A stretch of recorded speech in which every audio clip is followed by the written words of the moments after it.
damos la palabra al compañero Daniel Romero Andrade, y él nos va a hablar de movimientos sociales, el otro y la decisión. Adelante, compañero.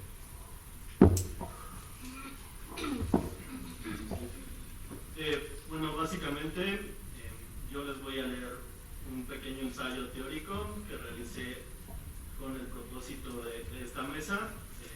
Espero que les guste y que les haga un tanto de sentido.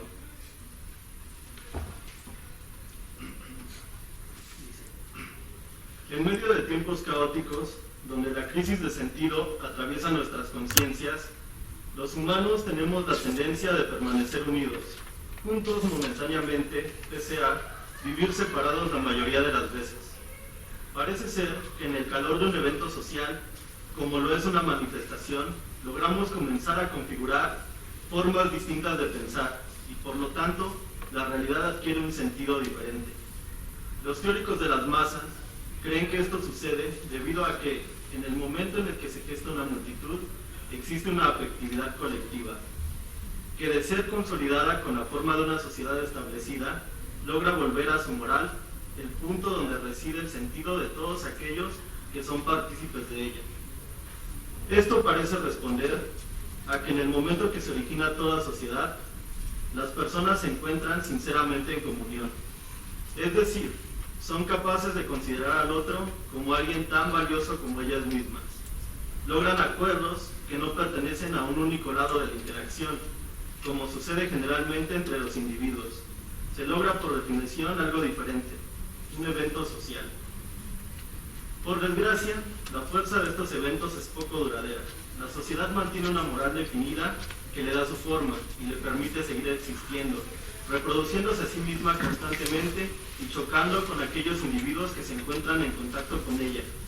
Sin embargo, estos individuos siguen su camino dentro del mundo de la vida, divagan, conociendo una realidad más allá de aquella planteada por el sistema social con el que están relacionados.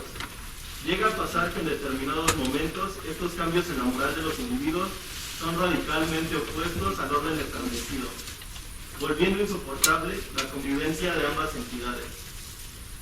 Si este es el caso, se va gestando en las entrañas de la vida cotidiana un descontento, que lentamente se empieza a tornar generalizado. Quejas, reclamos, peleas, escasez, todos ejemplos del clima social al que nos vamos enfrentando, pero sobre todo enojo. Ira que arremete como oleadas constantes en nuestra vida diaria. Pese a la evidencia de estas manifestaciones, es imposible predecir cuál será la gota que derrame el vaso lleno de bilis de la sociedad. 43 flagrantes desapariciones, todas ellas con nombre y apellido, miles de muertos en un solo territorio.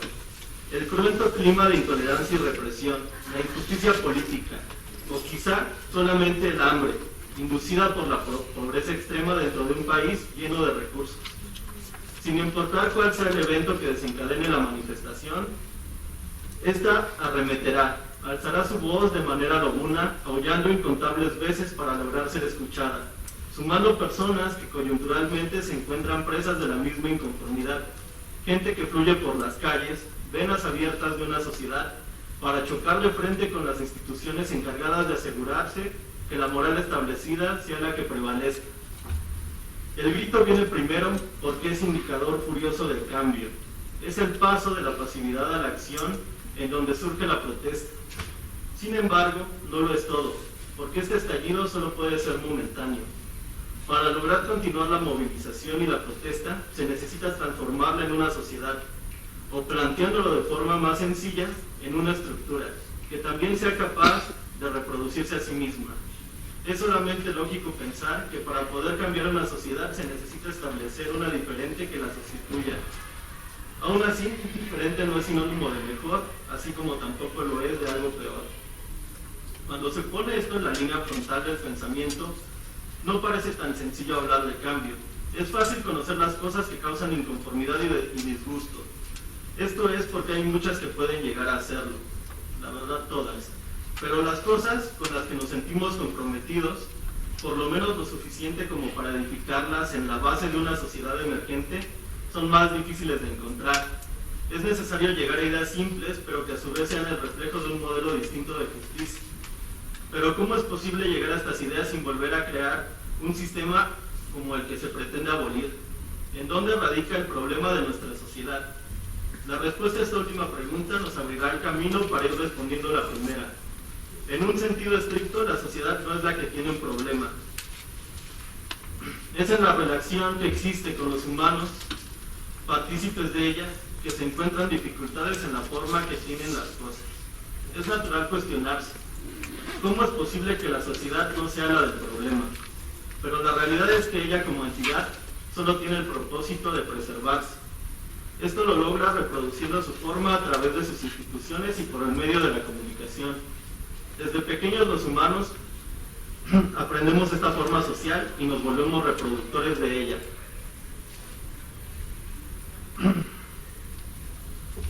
Ya que no solo en los grandes eventos políticos, sino en los rincones más privados de nuestro hogar, estamos determinados por la estructura moral de esta sociedad con la que nos estamos relacionando. Su forma aparece en nuestra manera de bromear, de comer, en los temas que difícilmente nos atrevemos a tocar, en las acciones que llevamos a cabo todos los días con la esperanza de que sean comprensibles para los demás, en lugar de solo parecer una locura. Y es que, por ejemplo, Foucault lo plantea de manera muy ilustrativa. Los locos son aquellos que no actúan como la sociedad espera que lo hagan.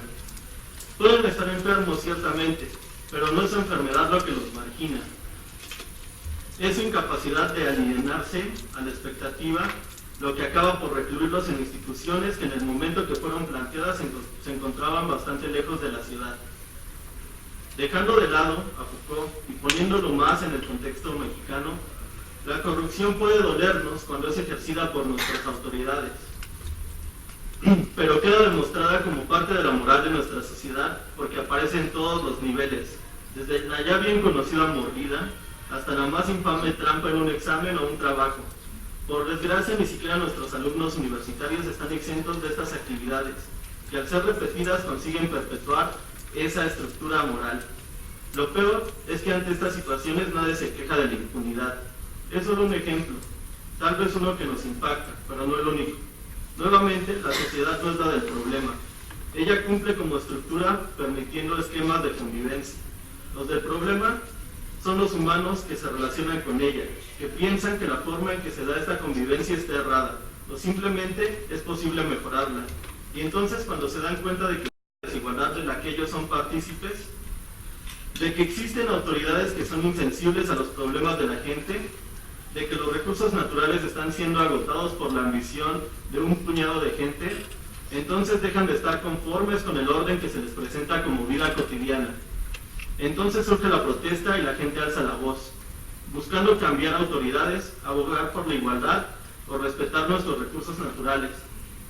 Esta inconformidad no puede dejar de estar presente en las personas, ya que es la base del cambio social, permitiendo el flujo dentro de esa estructura.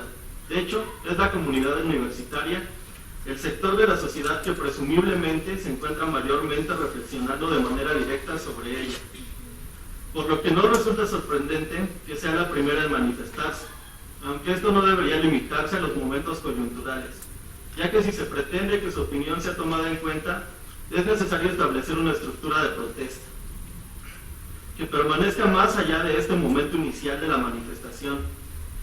Estas estructuras tienen que estar latentes para evitar comenzar todo desde cero en el momento que el descontento se funde en movilización y cobra rostro en el panorama de nuestra sociedad.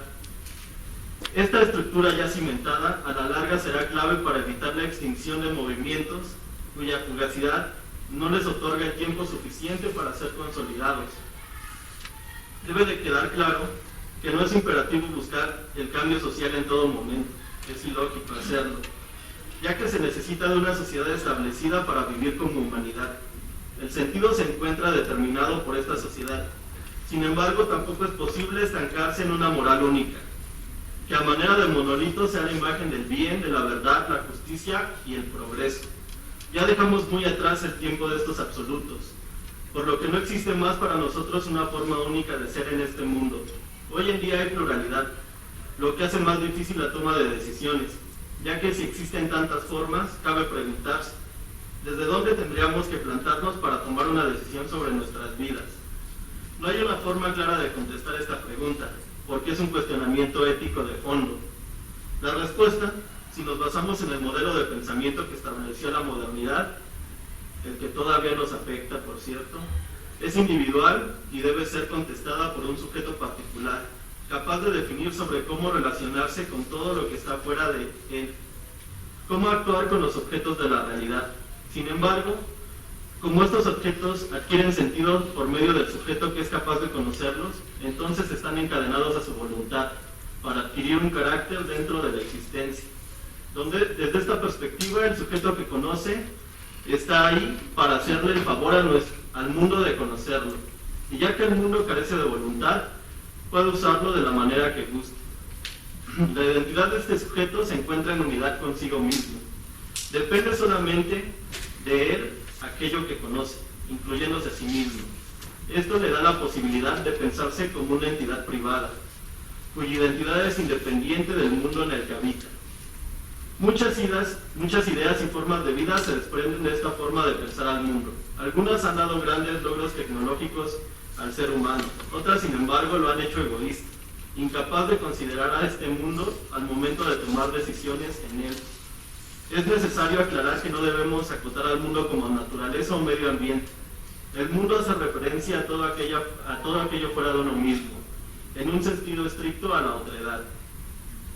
Para tener una perspectiva distinta a aquella recientemente esbozada, de la cual proviene una parte muy grande de la forma en que nos comportamos como humanidad, para tener una perspectiva que haga un cambio social que realmente deje de perpetuar la moral individualista, es necesario considerar al otro como igual de valioso que uno mismo, dejándolo de ver como un peldaño en la cadena que sustenta nuestro bienestar, entendiendo que solo en la relación de lo otro con uno mismo es posible definir nuestra identidad. Dejar esto de lado se vuelve un atentado contra este otro que se nos presenta y nos define. No tomarlo en cuenta, negar su papel en la toma de decisión, es una forma de violencia. No es posible defender a quien lanza una bomba y mata a miles de personas, como tampoco lo es defender a quien no reconoce la existencia del otro, a quien lo deja en silencio, quitándole así todo el valor que éste puede tener. Ambos atentados son igual de destructivos, ambos coinciden en la muerte como resultado. Pero negar al otro no solo implica violentarlo, sino violentarnos a nosotros mismos, ya que este otro nos determina. La sociedad determina a los individuos que se relacionan con ella, eso lo sabemos, es un ejemplo demasiado obvio. Todos los objetos a nuestro alrededor, al relacionarse con nosotros, también establecen su identidad al mismo tiempo que nos dan la nuestra. Entonces dependemos de ellos para definirnos como lo que somos y también para realizar cualquier acción. El otro marca el límite de sí mismo. En la teoría del conocimiento, esto implica una redefinición del carácter de las cosas, porque entonces lo que se conoce no proviene estrictamente del sujeto de razón. En vez de ello, parte de un conjunto de relaciones que determinan la posibilidad de tener un pensamiento particular. No es posible decir que nuestro pensamiento nos pertenece. Un golpe duro al ego quizá, y sin embargo, solo tras esta consideración es posible darle valor al mundo, ya que sin él tampoco seríamos nosotros. Si la pregunta estricta es qué papel debería tomar el psicólogo ante los problemas sociales, la respuesta es sencilla. El psicólogo tiene que ser crítico, tiene que ser considerado, tiene que ser capaz de entender desde dónde viene el descontento de la sociedad. Debe poder protestar, desde luego, mas nunca quedarse en la pura protesta. Buscar utilizar el conocimiento que tiene sobre cómo se consolida la psique humana en sus múltiples aspectos para comprender desde dónde se genera el sentido, porque en la relación con la sociedad el sentido es lo más importante. Si podemos entender aquellas cosas que generan sentido para los demás, entonces seremos capaces de plantear el cambio que necesita urgentemente esta sociedad. Pero el cambio no es inmediato, no se ve instantáneamente ni en todos los lugares, porque el cambio social solo se plasma en lo que la sociedad va reproduciendo. Pueden haber miles de personas que protestan contra el abuso de las autoridades, pero miles también que siguen relacionando el dinero con el bienestar, que se plantean seriamente dedicar su vida al narcotráfico por más breve que esta vida se torne tras la toma de esta decisión, porque para ellos es una forma de sacar a su familia de la pobreza, de obtener poder, de tener la capacidad de comprar todos los objetos materiales que se relacionan con el placer. Y es que mientras esta sea la concepción de una vida feliz, entonces no habrá cambiado nada. Es el papel de los psicólogos frente a la sociedad transformar el sentido, y eso solo se logra por medio de la educación. Son estas las bases, lo que reproducimos. Esta es la forma como educamos a las siguientes generaciones. Por eso, no debe sorprendernos que el movimiento del 68 aparezca como el resultado de la consolidación de un proyecto educativo que se instaura con Vasconcelos, buscando hacer un cambio de fondo en la educación después de la revolución, alfabetizando una gran cantidad de gente con ideas derivadas del positivismo y del pragmatismo, donde se educa para resolver problemas. Al mismo tiempo, se busca fomentar el nacionalismo. Este modelo educativo llevó a la educación al pueblo, y solo un pueblo educado es capaz de protestar, de notar la injusticia y de decidir por sí mismo sobre lo que necesita para su futuro. El movimiento del 68 se consolidó en las universidades. Sin embargo, demostraba el descontento de una sociedad que no tenía la libertad de expresarse. Es uno de los grandes logros de este movimiento, demostrar que es realmente posible protestar y hacerlo seriamente. Nuevamente, la educación es fundamental, pero no hay que limitarla a la escuela, ya que cada acción que tomamos demuestra en lo que creemos, y eso es lo que le enseñamos a aquellos que nos rodean. Alguien que ha sido educado no es quien pueda repetir un conjunto de datos como si fuera una computadora. Es aquel que cambia su visión del mundo con el conocimiento que adquiere y ahora se comporta de manera distinta debido a ello. No demostramos el aprendizaje en un examen, lo plasmamos en nuestra vida cotidiana, en lo que nos parece normal y en aquello que nos provoca manifestarnos. Nuevamente, no podemos decir que nuestras acciones dependan enteramente de nosotros mismos, porque de no haber pasado por sendos procesos educativos, quizá nunca realizaríamos lo que hoy hacemos. Es así como se llega al punto donde podemos tomar decisiones, elegir cómo relacionarnos con el mundo, ya sea negando al otro o considerándolo como parte fundamental de nuestras acciones. No existe una elección correcta entre estas dos, pero por lo que sea que decidamos, conllevará una serie de consecuencias. Como psicólogos, como personas autoconscientes, no tenemos pretexto para decir que desconocíamos este simple hecho, y por lo tanto, si tomamos una decisión, debemos de hacernos responsables de lo que acontezca tras de ella. Es nuestro papel frente a las demás personas, ayudar a que estos puedan decidir, a que puedan considerar al otro, porque una vez tomada una decisión, solo nos queda relacionarnos con el mundo y cambiarlo por medio de ella. Muchas gracias por su atención.